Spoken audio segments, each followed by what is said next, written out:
Huh?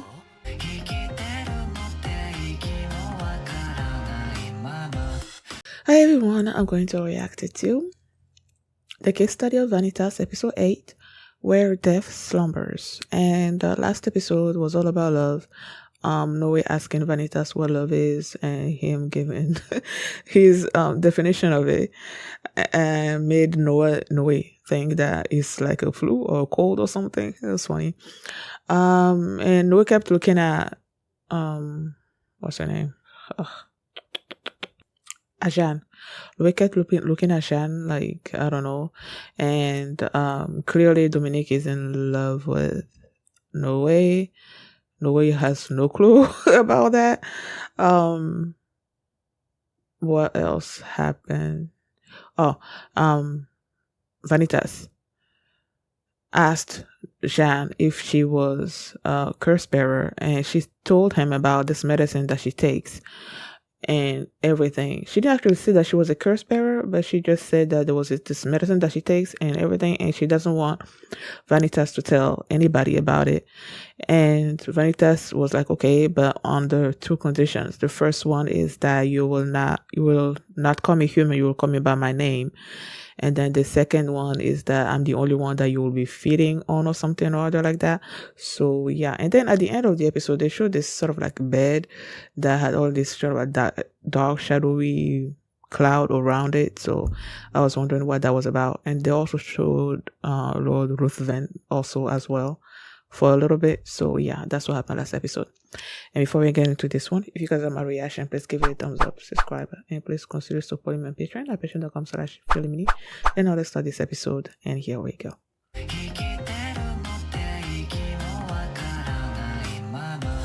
There was a whole lot of info being dumped on me this episode. I feel like starting with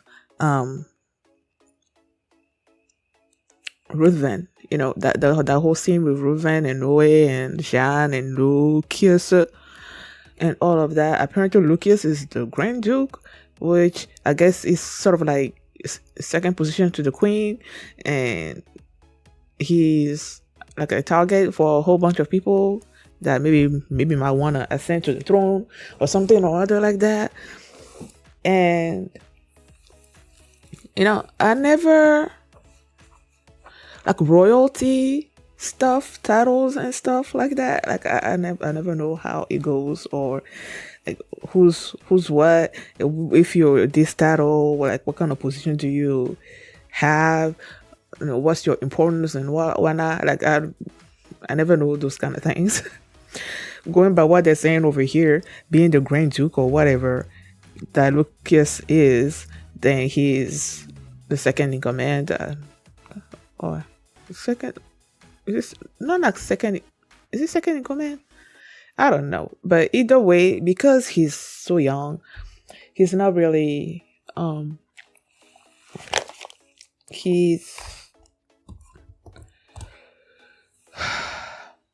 the decision making kind of aspect of things, I think, is going to Lord Ruthven, because he knows more than Lucas does or something or other like that. That's how I understood it. I might have read it wrong, but he's the one that basically makes the important decisions in Lucas' name or whatever. So, and then apparently Lucas left the vampire world to go to the human world, you know, when we first met him, to get the book of Vanitas and everything. He did that without Lucas knowing, without anyone knowing, I guess, apart from Jean. And Ruthven said he was worried about him. And they touched on the brother. I think it was Noe that asked him, oh yeah, you came because you wanted the book to save your brother or whatever. And they were like, don't ever mention him. They showed the brother briefly in chains or something. And they were like, don't even like forget about it. Don't even think about it. And Ruben said something about like if he was healed or whatever of the curse bearer thingy, that it might be worse for the brother or something. Like Like being a curse bearer is not the worst thing that could happen to him or something or other along those lines. I'm like, what? Why?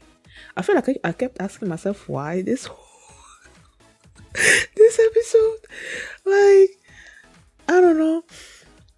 And okay, you have Ruthven that wanted to know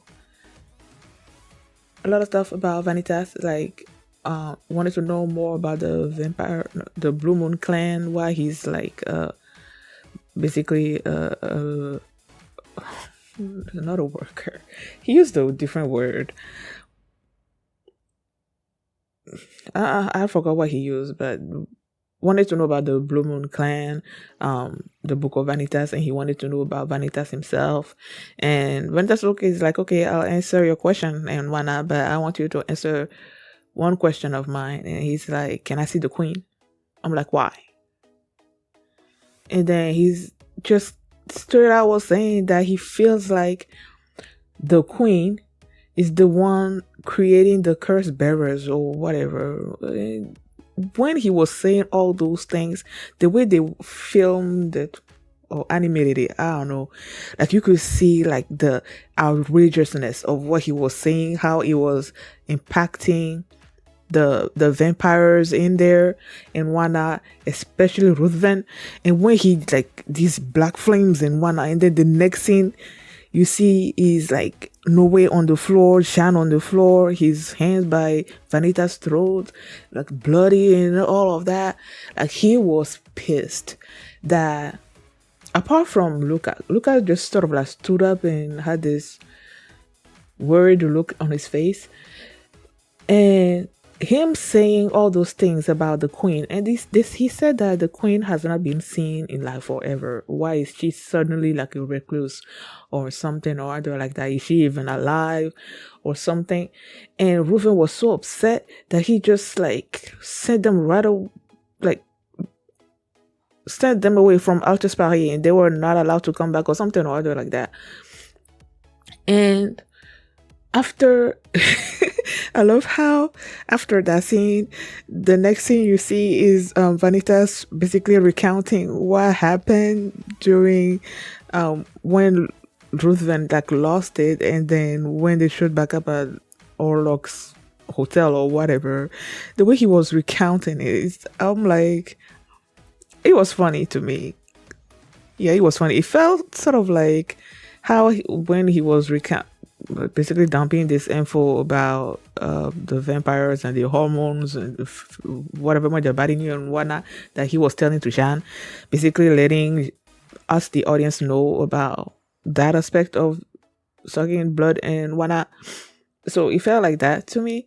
So it was funny. And then I felt like he was telling it to me, but then they showed Orlok and his cohorts there. So I'm like, oh, he was telling it to them and also to us. So it was, I don't know, it was funny. And their reactions was also like, you dare say that about our queen? So it's like, for any vampire, for you to talk bad about the queen is like, it's an affront to them. And Ruthven was telling Luca that Vanitas got the answer that he wanted. And I'm like, how? And then that's when Ruthven explained that when Vanitas was saying all those things, every vampire in the room was upset, apart from Luca. Like he had this look on his face or whatever that basically told Vanitas that what he was suspecting might be true or is true or something or other like that. And Luca was apologetic about it. And so we go away from there. We went back to the human world and whatnot. And then Dante and his people showed up. Oh, first they were like, okay.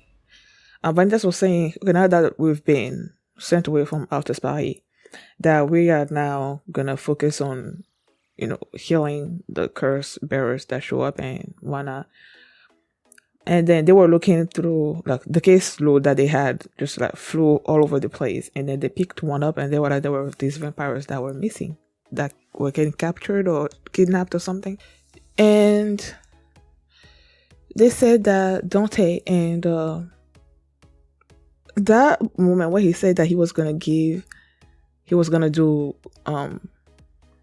Vanitas is solid and give him the information for a price. I'm like, shouldn't it be for free?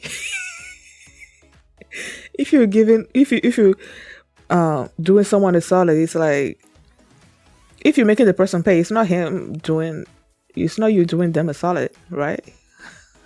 I don't know. That just, I feel like it should have been free. That information should have been free. I don't know if it was a typo or something. I don't know, but he brought them to these. They said that these vampires, no, these people were kidnapping vampires and whatnot, and they thought that, well, the girl among them, I think her name is Rich, I don't know, tried to save the vampire, one of the vampire that was getting kidnapped, and they got into a fight, and then Dante also got into that fight, and he got hurt, and they said that Johan, when he was by himself, that they thought he was a vampire, and they tried to capture him as well, but then they realized that he was not. And then he used this term that they both Dante, Rich, and Johan were a Dampir, which is like half vampire, half human. I wonder how that happened. I don't know. So what was that? Yeah, so Dante was taking them to these catacombs where there were all these whole bunch of skeletons and stuff there. Well, it became a tourist attraction or something or other like that, and they thought that these chasseurs were there, that was their lair or something. And before they even went there, one of them showed Vanitas, after they fought or something or other, they got this symbol or whatever from one of the adversary, the chasseur's clothes or something or other like that. I don't know. And when the Vanitas looked at it, he was like, there was this expression on his face that shows you that this thing means something to him. It meant something to him. And so they went into the catacombs and they didn't find anything, or they were thrown out because Dante was making he was trying to open this particular door and he was making a whole bunch of ruckus. So they sent them out. And at one point, Louis was telling Johan that Vanitas was being way too calm or something. He was acting normal, and that he was worried about that. And then from that scene, I believe they went to, like, it was night. Vanitas was up on the roof or something, and they kept showing Noe in his bed and everything, like sleeping. And then Vanitas just like, he kept looking at the medallion or whatever, the thing, and he just got up and he started walking, going someplace. And I knew that Noel was gonna show up. I didn't know he was gonna be like out there waiting for him. He said he was reading a book. He almost finished the book or something while waiting for him. So he followed Vanitas, and then they went to this, was it a church of some kind? I don't know. They were trying to go in there using a lockpick or something, but then there was these two people that showed up, and then they beat them up, took their clothes and were wearing them, and they were going in there. And then the way Vanitas was just like, he's like, oh, okay, there must be something, it should be somewhere around here. And then he opened the thing, and then the ground opened, and then he was walking in there. Like, he clearly knew what he was doing, where he was going. So I'm like, how do you know all these things? And even Noe was asking himself that same question. Like, it feels like you know this place or whatever. And he asked Vanitas about that. And the Vanitas just told him that if he sees the chasseur, that he should, I think he just gave him the info that chasseurs go for the vampire's eyes, so should they come upon them, that he should protect his eyes, and that he should not underestimate them because they're humans or something or other along those lines. And they kept going and going and going, and they came to this room where you have all these skeleton heads like all arranged over there, and then they were like looking around. Then this dude just showed up behind them, like out of nowhere, and and his name was Roland, I believe. And Vanitas came up with this excuse. He's like, first of all, he gave them information about what the skeleton heads were. Like, they were vampires that were killed by the chasseurs, I guess, during the war or something or other like that. And then high-ranking chasseurs. I don't know. There was one high-ranking vampire that whose skeleton head was there. He mentioned that as well, and they said that the person that killed the vampire's name is like up there or something, and they showed a name also there as well. And then he was asking them what they were doing there, and then vampire Vanitas came up with this excuse, gave him fake names. They were like, they found this underground cave, and they were just like, they were sorry that they didn't tell anybody. They just wanted to check it out and whatever. And the guy's like, "Oh, I'm also lost." And Venta said they were lost while doing all these things. And then he's like, "Oh, I'm also lost too." And what? I'm asking myself, is this guy actually really lost, or is he just playing along, like, making them believe that he's actually lost, that he's an airhead or something or other like that? And he mentioned that he was a paladin. Given I'm guessing the name that he mentioned was the name of the weapon that he was carrying. I'm assuming, because I don't know. And he's like, "Okay, now follow me, and then I'll take you back." And I'm asking myself, okay, if you were actually lost, how would you know where to go? And then they kept going and kept going and kept going, and then he looked to the far distance, saw this. It looked like a gate. Yeah, it was a gate. He saw this in the far distance, and he asked Vanitas to come. I think he was calling himself Vincent. Oh, Vincent VV. Okay. He called himself Vincent. He's like, "Vincent, come look at this." And then he got there and he just threw Vanitas into the room and then closed the thing around. And then he threw the flashbang around in the air. And Vanitas told Noe to like close your eyes. And it felt like he did, but I don't know if he did it fast enough. Or if yes, he did it, but then even though he closed his eyes and he opened it after, it seems like the flashbang was like gone or whatever, but it still affected him, and he was seeing, like it said, the boundary between the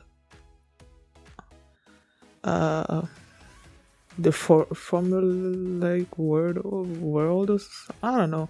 I'm assuming he's talking about the veil between the human world and the vampire world is getting blurred or something or other like that. The guy told him that his eyes would be useless, and then he injected himself with something, and like he's clearly about to attack Noe, and that's where the episode ended. I'm like, what the heck? What the heck? Is the queen actually the ones behind? Oh, they mentioned Nania, I think was the name of the formless charlatan, black looking charlatan, Nania. And I know I was asking myself in a previous episode whether it's just one person, this Nania person that looks like that has the black things, or if it's like multiple. But based on what I read this episode, it feels like Nania is the only one that has that form, that keeps asking for vampires' true names and all of that. So what's the connection between what's going on with the queen and Charlatan?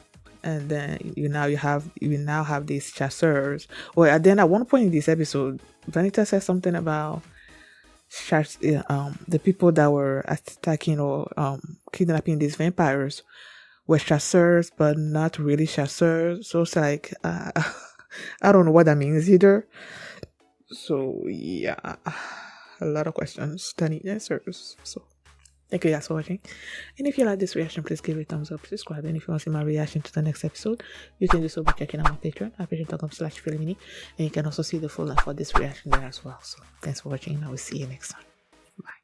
You are my angel, open your arms to me, I'll make you everything alright.